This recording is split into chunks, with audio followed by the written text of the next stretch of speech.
The last live game you watched, there's a decent chance the people who actually produced it were nowhere near the stadium.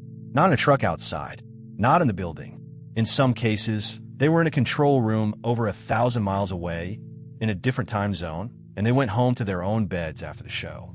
For 70 years, live television meant rolling a multi-million-dollar truck up to the venue and flying in an entire crew. That model is being dismantled right now, and most viewers have no idea. This is how REMI production works, and why it's quietly become the biggest shift in live TV since the switch to HD. REMI stands for Remote Integration Model. You'll also hear it called at-home production, which is confusing because nobody's at home. Home means the broadcaster's home facility. Here's the core idea. In a traditional outside broadcast, everything happens on site. The cameras, the switcher, the replay operators, the graphics, the audio mix, the director, all of it packed into a production truck parked outside the venue. REMI splits that in half. The cameras and a small technical crew stay at the venue because someone still has to physically point cameras at the game. But everything else, the director, the technical director, replay, graphics, audio, sits in a centralized control room that might be hundreds or thousands of miles away.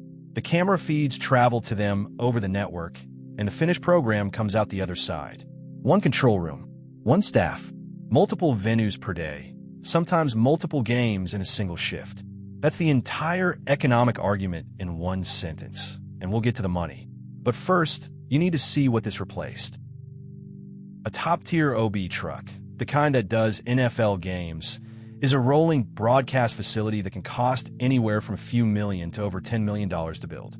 Inside, it's divided into rooms, a production area where the director calls the show, an audio room, replay stations, and an engineering wall where somebody keeps 40 cameras, comms, and video sync all breathing.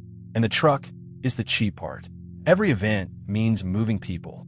A regional sports broadcast might travel a crew of 25 to 50 people. Director, TD, replay ops, graphics, audio, camera operators, utilities. Flights, hotels, per diems, mileage, overtime. Do that for a 100-plus event season, and travel becomes one of the largest line items in the entire production budget. That model made sense when the alternative was nothing, when the only way to get 40 video signals processed was to bring the processing to the signals. Then the internet got fast enough to flip the equation, send the signals to the processing instead. So how do you get a dozen camera feeds from a stadium in Boise to a control room in Charlotte, live, in sync, and clean enough for broadcast? At the venue, each camera feed hits an encoder, which compresses it for the trip. Uncompressed HD video is about 1.5 gigabits per second per camera. You're not sending that over the public internet.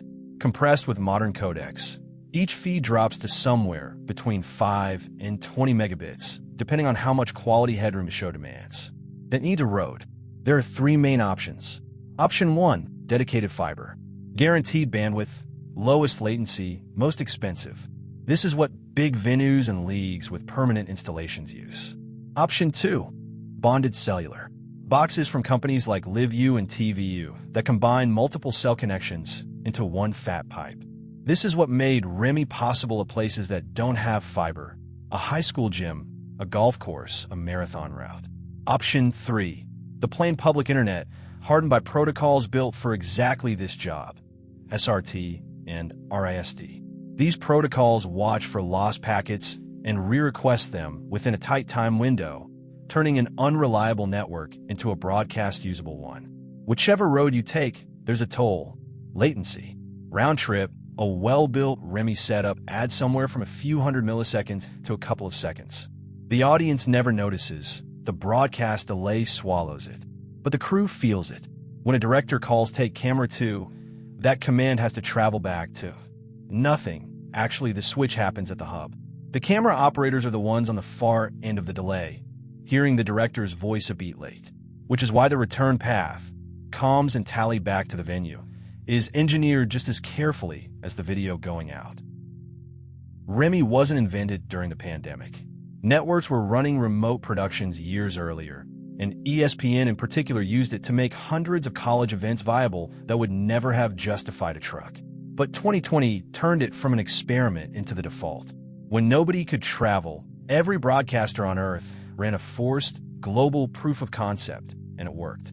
Industry tracking puts REMI adoption up over 300% between 2020 and 2024, with major sports networks trimming on-site crews by as much as 70% for suitable events. The math is brutal and simple. Cut most of the travel. Keep your best people in one building, producing 3 games a day instead of 1 game every 3 days. Stop paying to move a $10 million truck between states. And there's a second-order effect nobody predicted: the long tail. Sports and events that could never afford broadcast-quality production. Smaller college conferences, high school championships, esports, regional tournaments suddenly could. REMI didn't just make existing TV cheaper. It made thousands of events producible that were never going to be produced at all. So is the truck dead? No, and it's worth being honest about why. Tier 1 events still roll trucks. The Super Bowl is not a REMI show. When the stakes are highest, you want zero dependence on a network link, and you want your entire crew feeling the building. There's also a human cost that this industry is still arguing about. REMI means fewer travel days and more nights at home for hub staff, but also means fewer on-site jobs per event, and freelance crews who build careers on truck work have watched that work shrink. And REMI shows can feel it when things go sideways. Camera operators reacting a half-beat late to a director they can barely hear. A replay operator who can't lean over and tap the TD on the shoulder. The craft adapts, but anyone who's worked both will tell you it's different. Here's the trajectory. REMI moved production from the venue to a hub. The next step, already happening, is moving it from the hub into the cloud, where the switcher and replay aren't hardware in a building, but software anyone can log into from anywhere. That's a full episode of its own.